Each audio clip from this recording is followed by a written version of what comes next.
hard to remember a time when September 11th didn't have this significance, when it was just another day on the calendar. Imagine the people who came to work on this 16-acre site that day, not knowing it would be a day that would change their lives forever. And of course, nearly 3,000 of them lost their lives. The memorial opens to the 9/11 families today. That includes only what you see above ground here, the waterfalls and the footprints of the Twin Towers, and the names etched in bronze. The museum opens a year from today underground, but there is already a 9/11 museum here started by the 9/11 families themselves.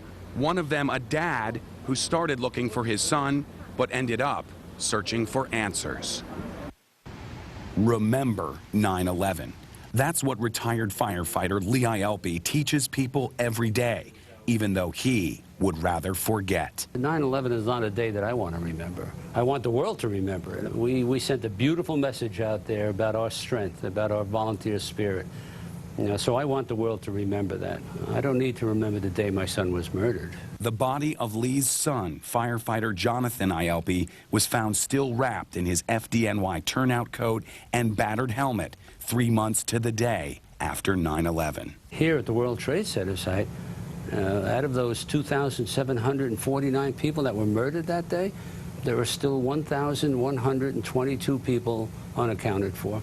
Can't find them. That's why Ielpe stayed on the pile 6 more months, helping other fathers search for their sons.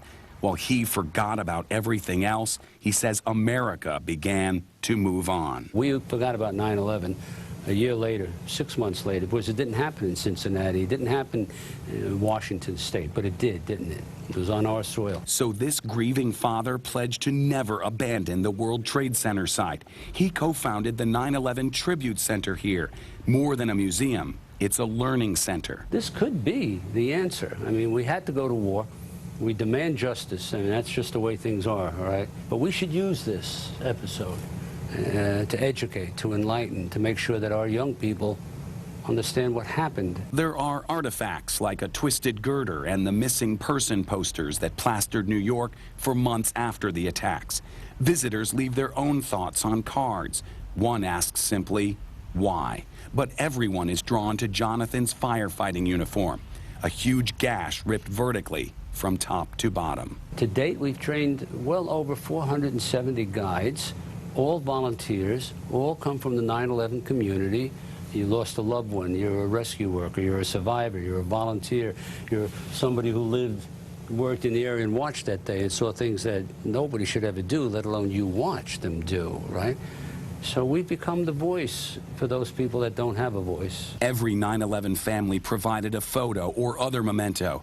They filled 2 entire walls at the Tribute Center. Jonathan Ielpe is shown with his own boys.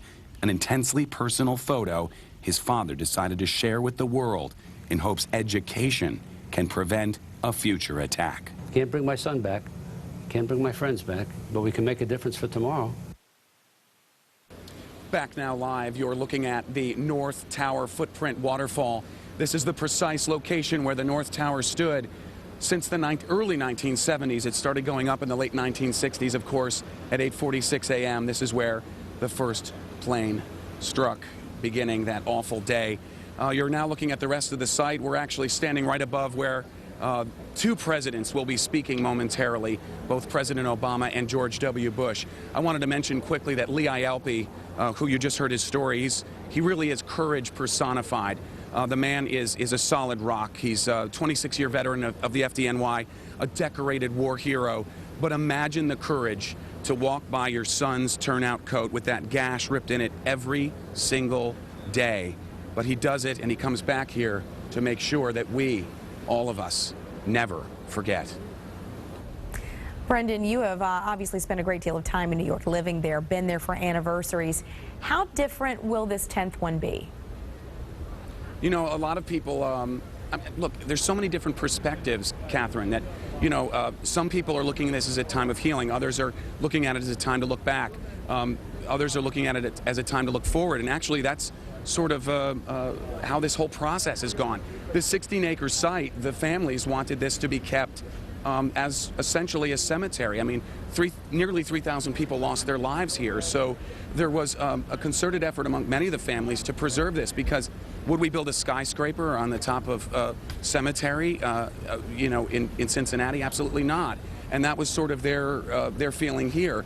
But then, of course, it's 16 acres of the most valuable real estate perhaps in the world.